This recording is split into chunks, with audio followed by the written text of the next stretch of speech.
All right, get going here. Welcome to the celebration of life for Eleanor Christine Vokes, born March 25th, 1961 in Hagerville, Ontario, to Earl and Elizabeth Vokes.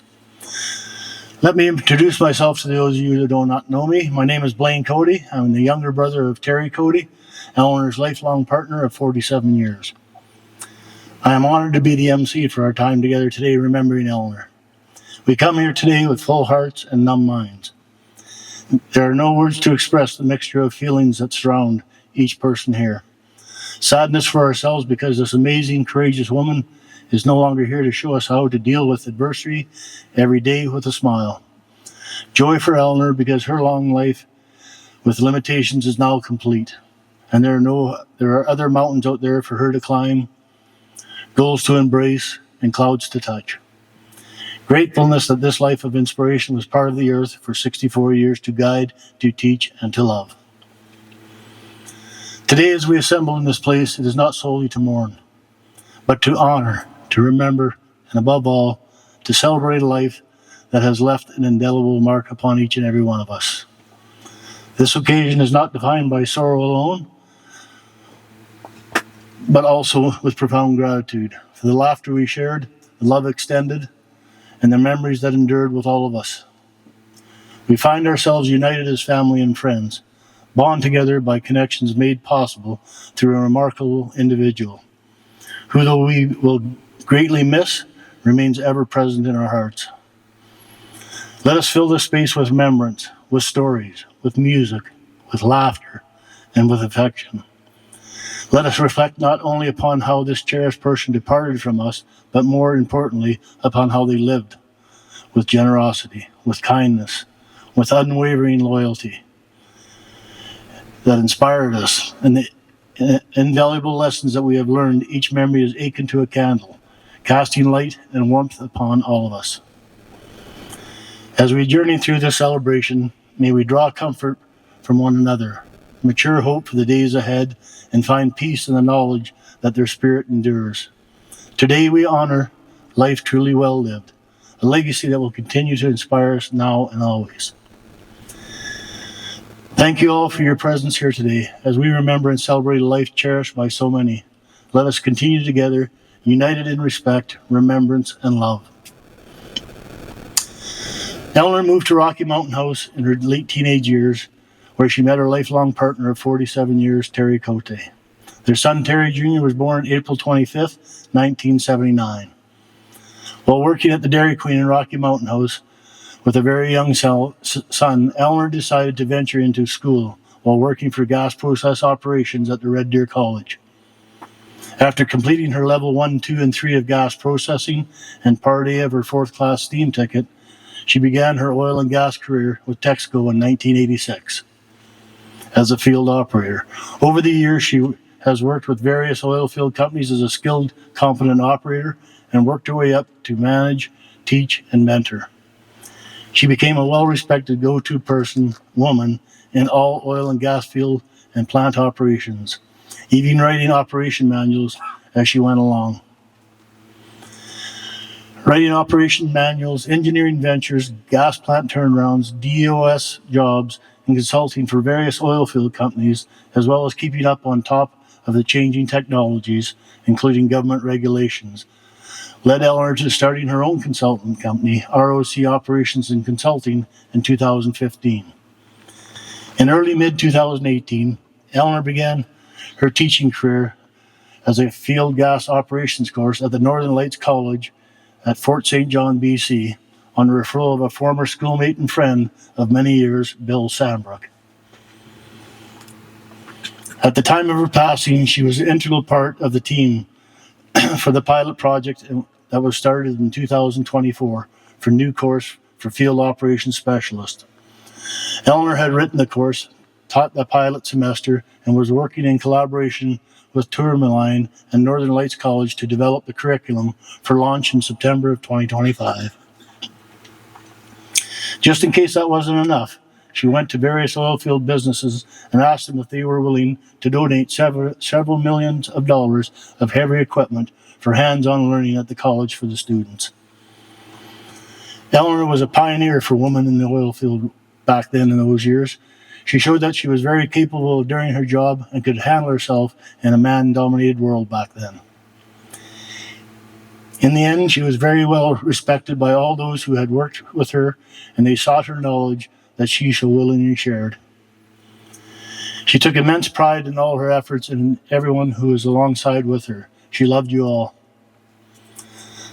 Along with Eleanor's very busy and full work life, she was fully involved with her home, her family, and her community.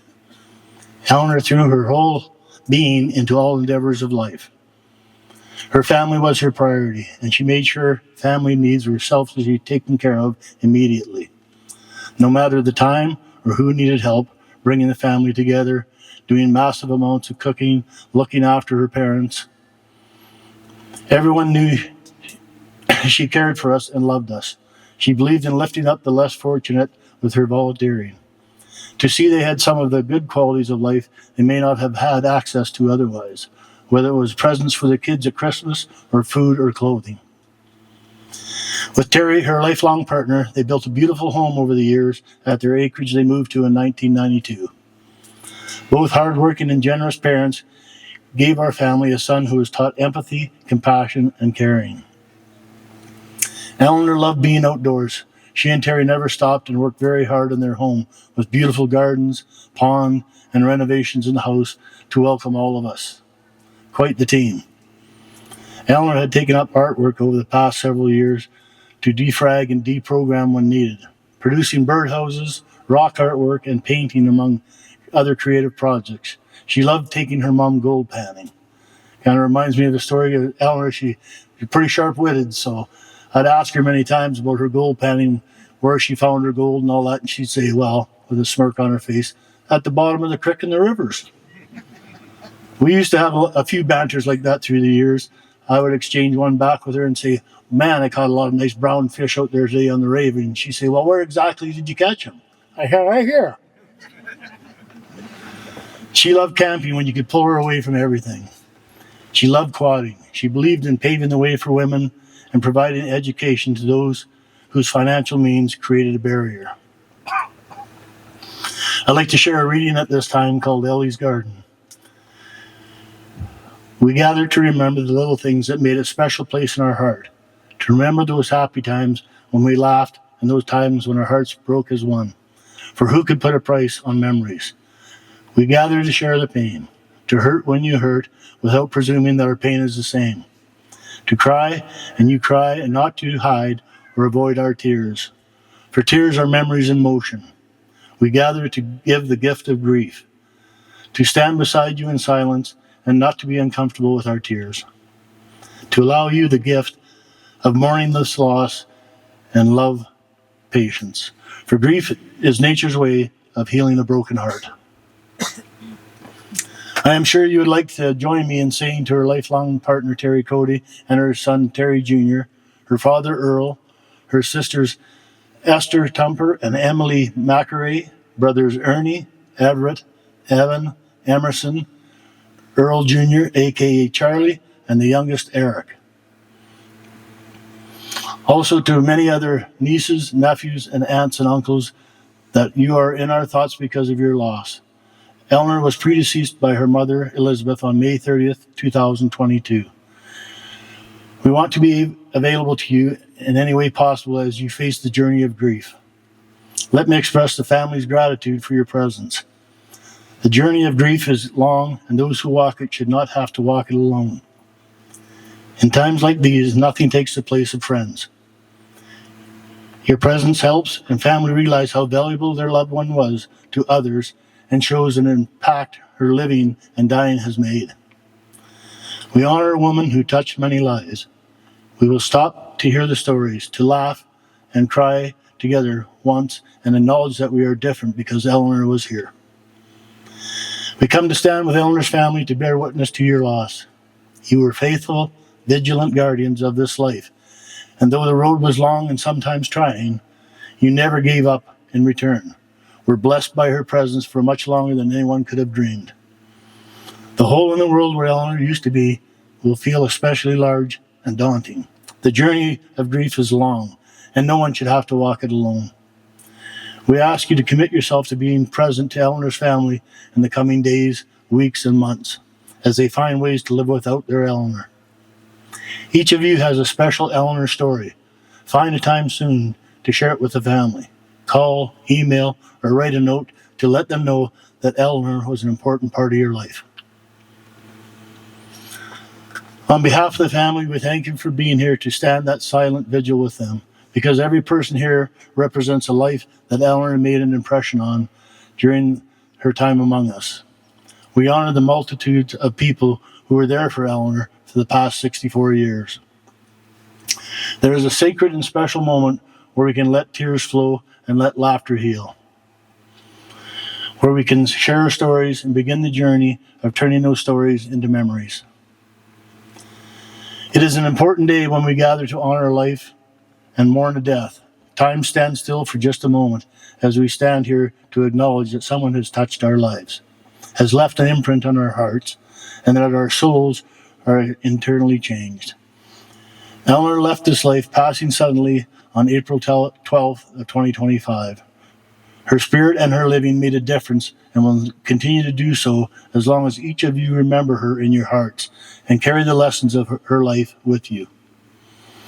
You are now the representatives and the ambassador of Eleanor's legacy. She gave you wonderful gifts of kindness, graciousness, strength, acceptance, and love. Eleanor showed you how to live with challenges and struggles and how to survive. While not every moment was easy, and not every moment was etched in gold, in the final analysis, Eleanor gave to each of you every inch of what she had to offer. She never held back and always tried to give it her all. You are the future and her memories. Be kind and patient with one another, and allow each one of your family to experience grief in a way that best fits them. Washington Irving said, "There is a sacredness in tears. They are not work of the weakness, but of power. They speak more elegantly than 10,000 tongues. They are messengers for overwhelming grief and unspeakable love." Accept your tears and expressions of loss. Accept the angels in human form who come along with a word, a hug, or a memory to share. Help each other during these difficult times, the holidays, the anniversaries, the birthdays, the times when you will miss her most. I'd like to share a reading at this time now that was shared at the Queen Mum's funeral.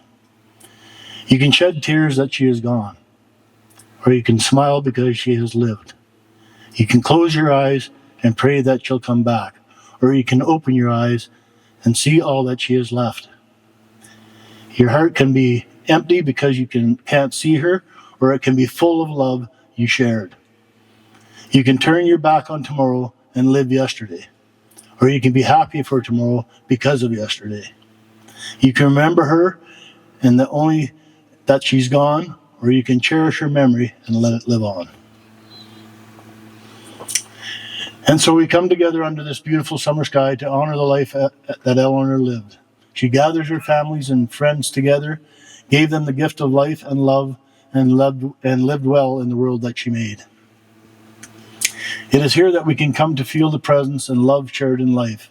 She left behind such a large example of living each moment to the fullest, striving to be her best and seeking fun in everything she touched.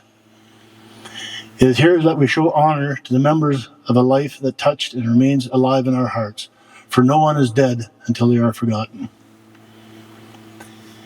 May we therefore pledge to keep the example of love and joy, of intentional and determined life with each of us each day, and be externally grateful that Eleanor was part of our world as our lives. An unknown poet wrote, "The cares of the world concern me no longer. I have completed this life. My work is done. The children of my heart grow on. My family is well on their journey and happy and healthy in their pursuits.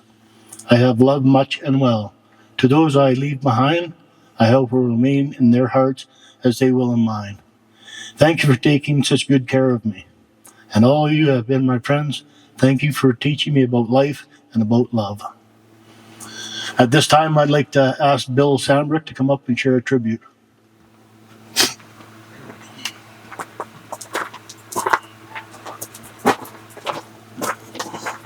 Thanks.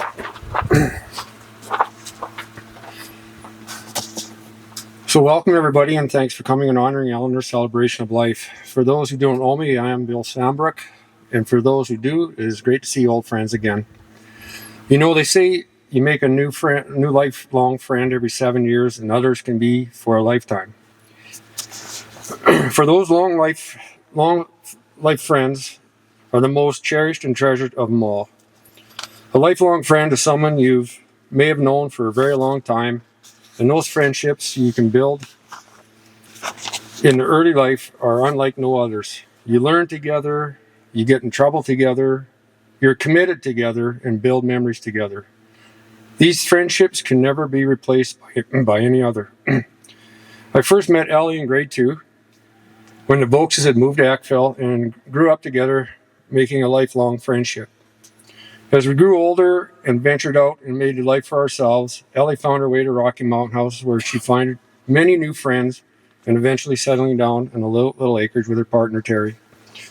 As you move through life, separated by time, many of your elementary and teenage friends fade away, and some endure for life. Ellie and I would cross paths over the years, and on one occasion, while signing up for a course at the oil and gas courses at Red Deer College, I was surprised to see Ellie sitting in the same classroom.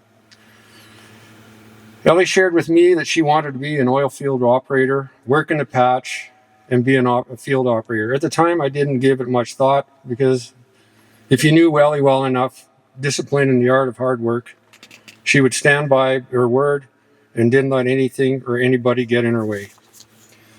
Again, years passed, and through conversation, I had learned that not only had she become an operator, but also had worked her way up into a senior position. I think we all can agree at that time it was quite an accomplishment. So approximately 6 years ago, a job opportunity came up, and I thought of Ellie and reached out to see if she was interested. For those who don't know me, I am an instructor at the Northern Lights College in Fort St. John, BC. The college required a highly experienced instructor for the oil and gas operator program. I knew by word of mouth that Ellie had done a lot of training and mentoring over her career, so I thought she would be a perfect fit for this program, and boy, was I right. Ellie accepted a position at Northern Lights College and began sharing her wealth of knowledge and experience with young, eager minds, all who wanted to be as operators as well. Folks, I don't know how lucky the college was to acquire her skills, and I was fortunate enough to get reacquainted with her, an old lifelong friend. Together again after so many years, we got to reminisce about the past, family, friends, share some new stories, and get caught up about our lives. During a conversation, I finally got to ask the question I wanted to ask so many years ago: why in the hell did you want to be an operator? And this is her quote: I was slinging coffee in the restaurant in Rocky Mountain House, and all these oil field guys and pipeliners would come in for breakfast, all acting like assholes. So I thought to myself, if I got to work with assholes in here, I might as well be working with assholes out there, and it certainly made sense to me. So there you are, there's some assholes out there to blame for her great career. Friends, I also would like to share with you a little more about her accomplishments at the college. From the first day she stepped into the classroom, she was al naturel. The college has both field and plant processing area, including most of all the oil and gas equipment, gas processing unit, compressors, wellhead, dehydrators, pump jack, test separators, all of which you would see used for hands-on training purposes. With all this equipment for training and course material, it all came with ease for Eleanor. With her hard work ethic, she repaired equipment, sourced out work experience practicums for students, and worked hard to make it a better program. Industry and the college are supportive of each other. Recently, a local gas producer requested a specialized field operator program specific to the area to be developed and rolled out to many of their new operating staff. Ellie was tasked with the role, rewriting and developing course modules, and man, did she do an awesome job. Folks, words alone undermines the quality and in-depthness of the program she put together. There is some really exceptional material. She rolled out the new program last fall and completed her first intake in late January with 7 of the Tourmaline Energy new hires. She was scheduled to do another in February, but the program got delayed. Tourmaline funded and paid for all these new hires to come to school and enjoy Eleanor's experiences. And with her generosity, as we know, she made sure that each one of these students were going to give something back. And she demanded that each one of them, at some point in time, especially around Christmas, reach out and buy some gifts for some needy families. Because Ellie had a new vision for the program, she reached out to the industry and secured the delivery of many new support items. Ellie really had earned a lot of respect and acclaim from the college. Each year, the college holds a gala to honor its long-term employees from all the associated campuses and colleges. The college wanted to honor her short legacy at the gala, something that very rarely happens. I was asked if I could come up and say a few words about her. I tried to put something together which I hoped wouldn't sound too much like an obituary, and here's what I wrote.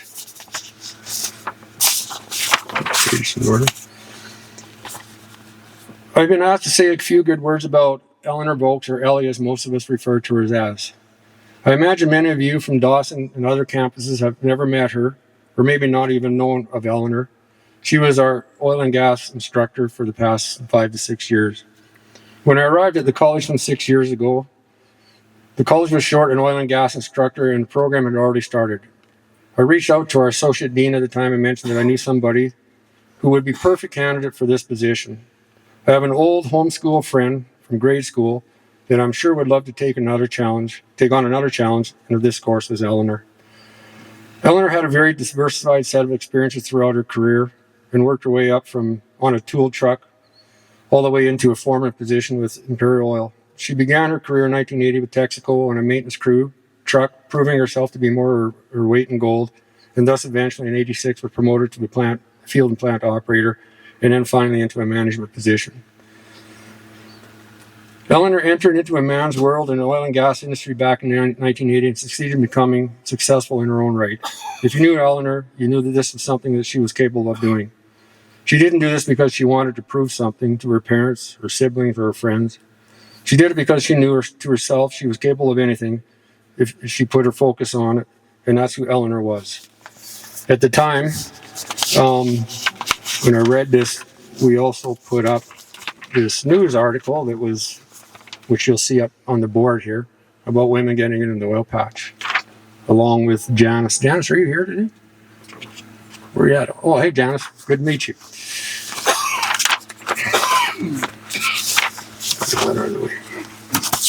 Whoops. Another crash here. Growing up on a farm and being the third oldest of 8 other siblings involved interacting with family members, developing strong relationships, and learning the qualities such as hard work, determination, patience, and integrity.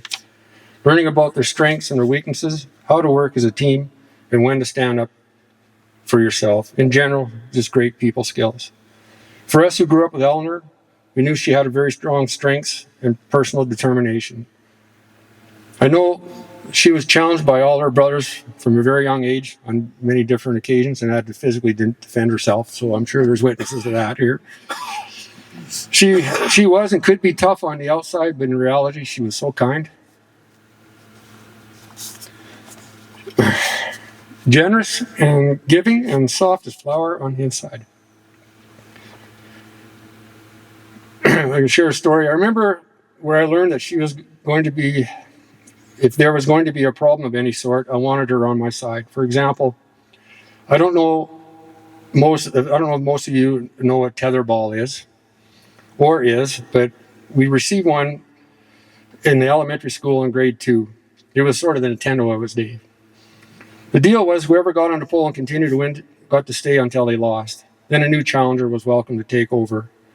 Eleanor was a tough farm girl and one that never lost often and maintained the pole throughout most of the recess and sometimes the lunch hour break.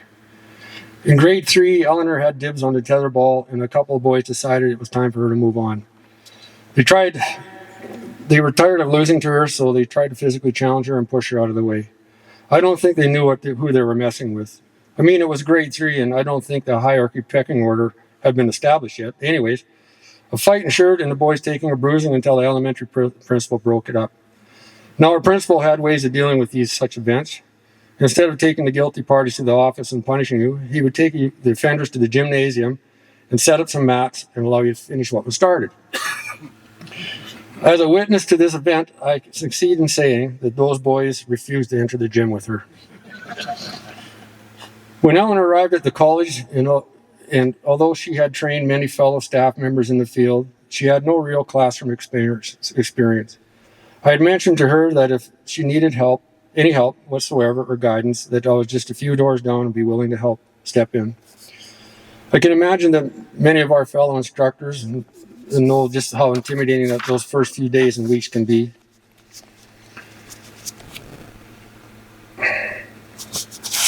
Oops, wrong side. When you try to find your place in the classroom. Unbeknownst to Eleanor's ability, she took over like she'd been doing this for years. Truly, she required very little guidance and learned how to manage her classroom and lab in a very quick order. She knew what to do and how to get it done. She knew how to gain the trust and respect of her fellow classroom students and staff members.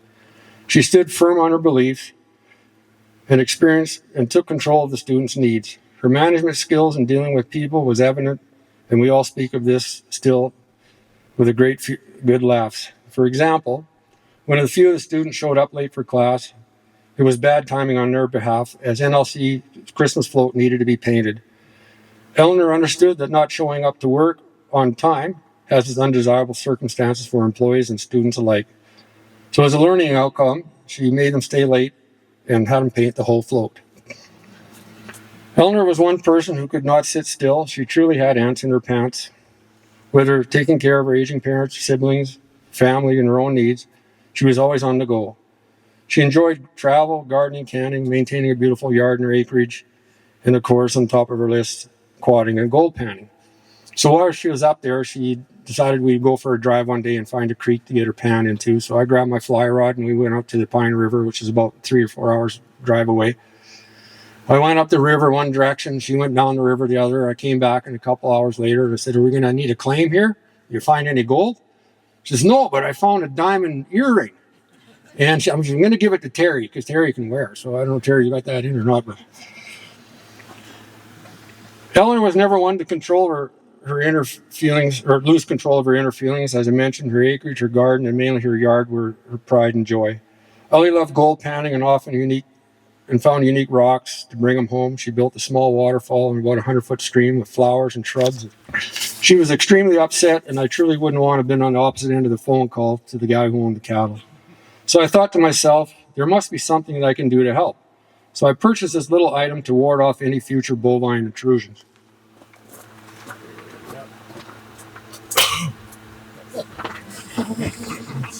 So next time you see your garden, you should see this planted out front somewhere.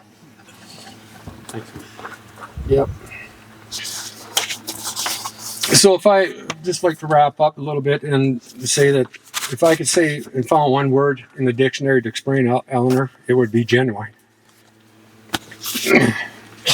She was very genuine, generous, and had a heart of gold. So she didn't have to go gold panning for it. She had it in her heart.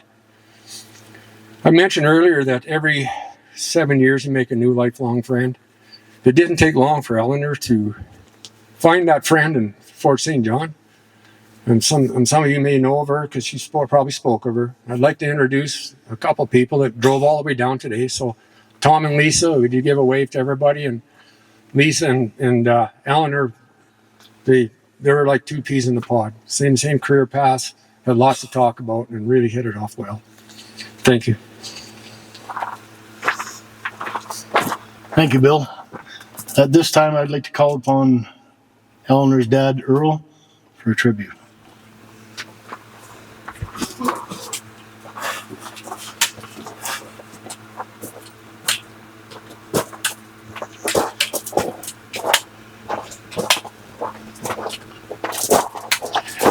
Thanks, Blaine, and I'd like to thank everybody for coming out today. It's a great day, and it's a good good to see everybody here to celebrate this occasion. Anyhow, and I'd like to also thank my family for putting this effort together, and it certainly is an honor and it's a testimony to their sister. Eleanor was born in Hickorsville, Ontario, the third daughter of two older sisters. She displayed her determination right from the very start of life. At 3 days old, she kicked and complained so much when her meal did not come, when she wanted it, that she put a blister on her heel. She grew up and was quite adventurous. When she was about 10 years old, she got her brothers excited about finding a treasure in the woods behind the house. She had a map and drew some lines on it, then marked an X to mark the spot. Then they got their shovels and dug a hole in the area of an old privy. After some digging, they came upon a tin can that had been dropped in the hole, and that was the treasure. Another game was when they found some gooseberry bushes with berries on them. She told the boys to eat a berry, and if they puckered up their face, then they had told a lie. Growing up was fun, and she found a doll buggy at the place in Eckville and put Emerson in it and wheeled him around. That seemed to be the bond that made the two of them stick together throughout life. Since we did not have TV, the children made their own fun. One thing was a sling up in the loft of the barn. In the earlier years, it had been used to lift hay into the loft, but now it just hung there. The children found that they could use it as a swing and have a good time, swinging back and forth.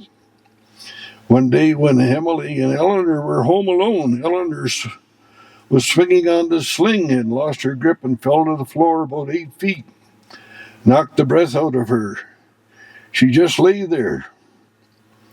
Emily did not know what to do. There was no one home at the time. And she ran to the house, but she did not know how to use the phone either. She thought that Eleanor had passed out, but when she went back to the barn, Eleanor had regained her breath. We did not hear about this story until much later. While growing up, she liked animals and would be out with me when I was with the cattle. Her quiet manner was always good when working around animals. Once when we were branding some cattle, the man that I had hired to help, he was yelling and getting the cattle all round up. So I asked him to work the summer fallow, and she stepped in, and we got the job done really well. She liked riding horses too. A friend who worked for a farmer south of Benelda quit his job, but he had a horse and a few cows, and so he asked if I would look after them until he found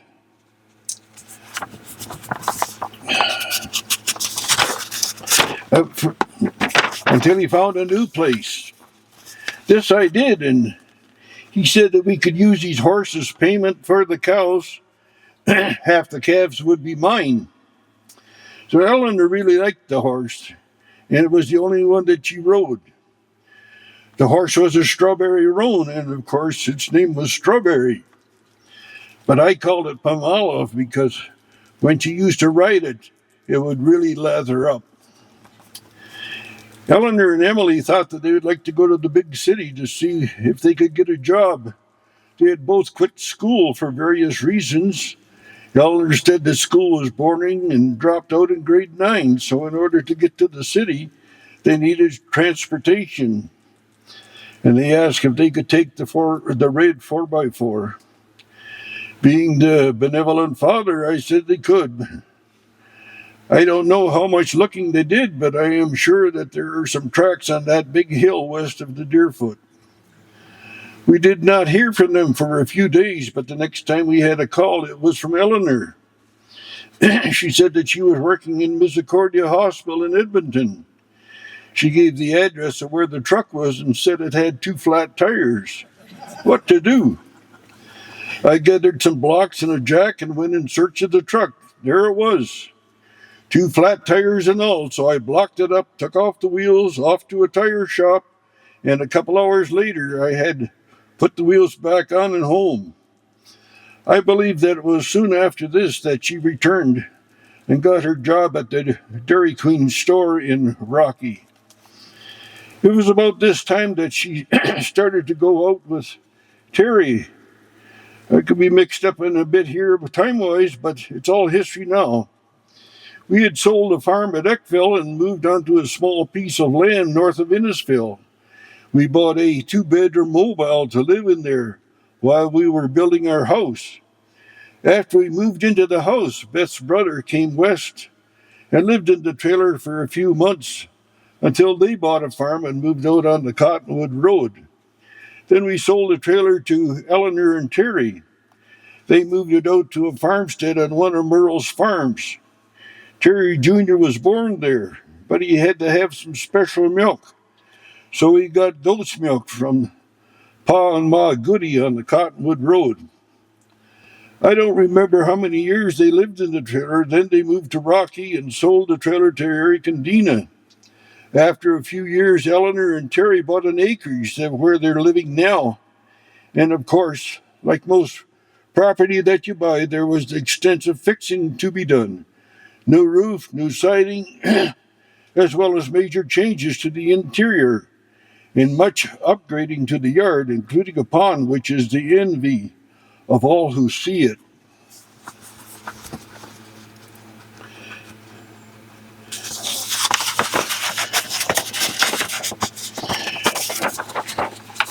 Eleanor worked at Dairy Queen for 5 years as assistant manager, whose responsibility was to train new employees. Being unhappy with her job there, she had the opportunity to take a 4th-class engineering course at Red Deer College in the evenings, once a week, and graduated second in a class of 19. Next was to get employment. She put out 70 resumes, finally asking the receptionist who read the resumes, then made an appointment with him. Finally, a fellow from Texaco thought he would take a chance and gave her a job. After 1 year, Texaco sold her holdings in Canada to Esso. She was hired on by Esso and worked for 19 years. Esso sold out their holdings to Bonavista, and she continued working for them for another 10 years before being laid off. While she was at Esso, she wrote manuals on procedures for various operations, including those big Wasetna compressors. Another time they were conducting a safety drill on how to control a gas blowout. As some propane gas was released behind a berm, you were to ignite it with a flare gun. She was the only one that was successful in doing it. She was well accepted in the field that was classified as a man's world. When she started working, she was a bit of a novelty. So some of the men wanted to know how they should treat her. Should it be as a man or a woman? No, she said. Treat me like a person. That is good advice for everyone. She was the boss of as many as 16 men, sometimes with some of them affectionately calling her mother. Even after she was laid off, some former workmates would call and ask for a solution to a problem. It was her systematic approach and quiet manner that often led to a solution. After being laid off, she started her own consulting company and was consulting for 4 companies.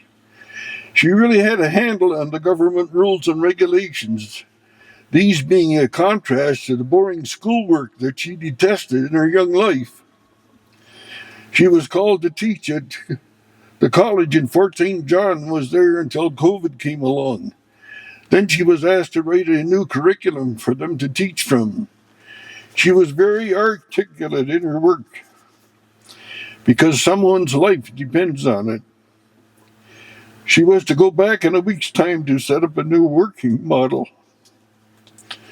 Suddenly everything was changed. Without warning, God called her home.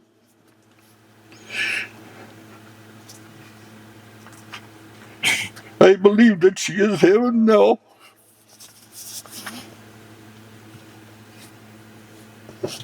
Sure. Very likely talking with her mother and all her other friends. There is nothing that can happen to bring her back. By the same token, there is no way that it can be explained. What an impact she left on those around her.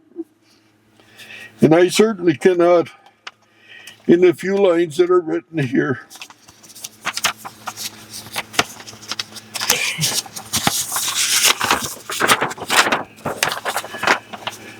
In the life of King David, he had a son by a wrongful relationship, and God promised that the son would die.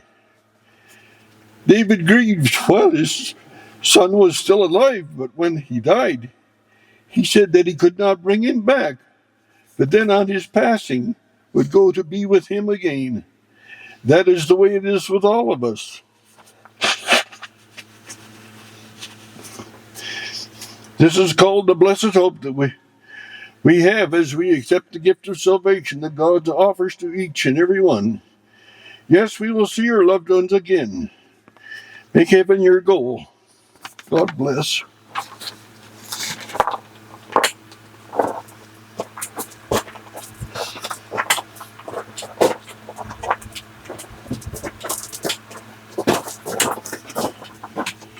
Thank you, Earl. At this time, we'll host an open mic. If anybody has any memories or stories they'd like to share about Eleanor, please feel free to come up.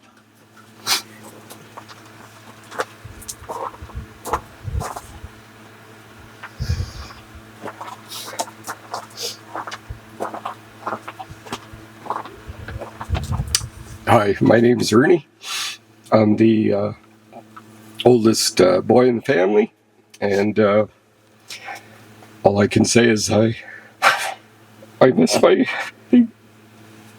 bigger sister a lot. I really don't know what to say too much. It's I try to kind of put off thinking about this and trying to think that it didn't happen. Ellie always signified what someone could do from hard work and determination. She was a person you could go to with a request for help, and she would be there for you. She worked tirelessly to get any job done. Quit was never part of her vocabulary. She would always meet you with a smile, usually with a gift of something you didn't know you needed. A small gold nugget, an extra large Tim's coffee, and Lord, that girl could keep going on very little sleep. And of course, it was always the greatly anticipated phone call on your birthday, where she sang everyone a rousing rendition, awfully, of Happy Birthday, then flushed the toilet to signify the past year down the drain. I remember how thoughtful she was, thinking about the person she was engaging with. And that's when I realized that she painted everybody as ladybug rocks. And she made my wife, Cindy, a ladybug rock for her class. And she made it with the same color eyes as Cindy's blue eyes. There's no doubt she's in heaven right now, directing the social activities of Mom and other people. I encourage everybody here to say a prayer for you, and I'll make a point of calling you on your next birthday, Eleanor. Till we meet again, big sister. Love and miss you.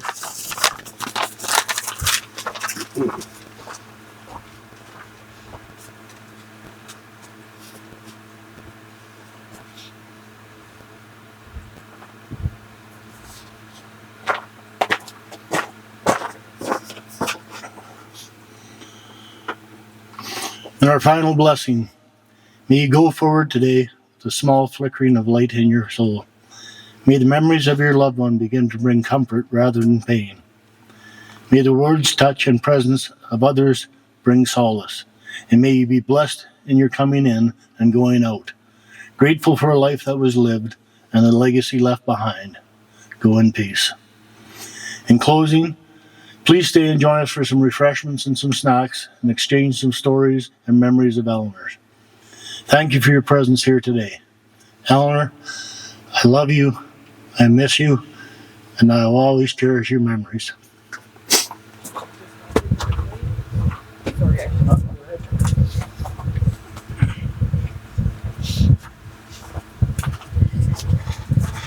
I'd like to regale a couple of stories about my sister as well. It's very hard to believe that Nora is no longer present with us physically, but she is here.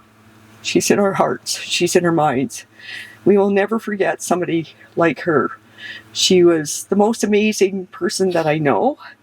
She was a glue and the rock in our family and beyond. She touched so many lives in such a caring and non-judgmental way. She was such a treasure, and we are so grateful that she was such a big part of our lives. And there are many big tears and big holes that she left behind, but we will fill them in her honor. We'll cherish the wonderful sister and great friend we have and focus on the beautiful memories. And one thing I think, could do is, like my Monty Python song goes, always look on the bright side of life, which she always did. So we laughed and cried till we laughed some more. And her legacy is written in every heart and every life that she touched, and there was many. I miss our talks that we were supposed to take. That we're supposed to take a few minutes. They morphed into an hour or 2 hours. And she always found time to listen and to show up and drop everything to help anybody who is in need. And so we shared many texts back and forth, and I still catch myself wanting to do the same. But anyway, forever my sister and eternally my friend. So I just like to put a little lightness on this with a couple of stories. So when we were little girls, at Christmas time, Mom and Dad got us some toys. I got a doll with red hair, and you can correct me if the story is a little wrong, Dad. But I got a doll with red hair, and she was always Nora to me. She got a little Tonka truck.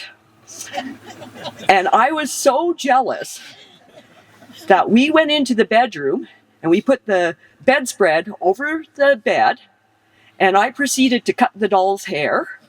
Then I proceeded to cut her hair, and then she proceeded to cut my hair. Did it work something like that, Dad? No, he said it didn't. Okay. That's what I remember. Anyway, so there's another time too where I was envious of my little sister because she got the tonsils. And she went to the hospital and got her tonsils out. And when she came home, she had this nice pink house coat and these nice pink slippers with gold sparkly stuff on it.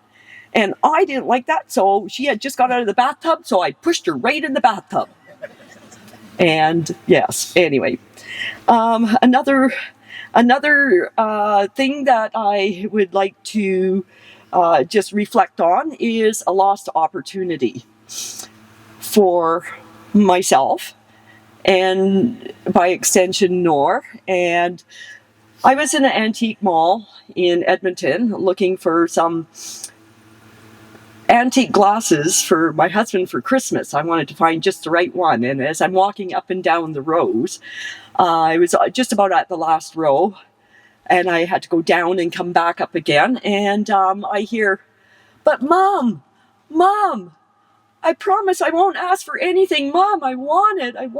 And I thought, oh, okay, somebody really wants something. And Mom saying, "No, put it back. You put it back right now. You're not having it. You put it back." "But Mom, I won't ask for anything else. Please, please, please." And I thought, I got to go and see what this is. I got to see what this young little girl was begging her mom for, and the mom was so adamant that she wasn't going to have it. So when I round the corner, I see this little girl. She's about 9 or 10, and she's holding a long black whip. And I'm going, oh, that's interesting. So me and Nor had been talking, and I think it was when she was with Texaco, I can't remember, whenever BlackBerry was out. She was on call 24/7, it seemed like. And I kept saying to her, cut the apron strings, cut the apron strings. Those guys got to learn to do it themselves. I know, Nor, I've got something for you. So it was only a couple days later, and I went back to the antique mall to get the whip, and it was gone. So anyway, that's my sister, and like I said, forever my sister, eternally my friend, and thank you everybody for coming. Eleanor would be chagrined at this, but you know, she did this for many, many people, and I'm so grateful that I am her sister. Thank you.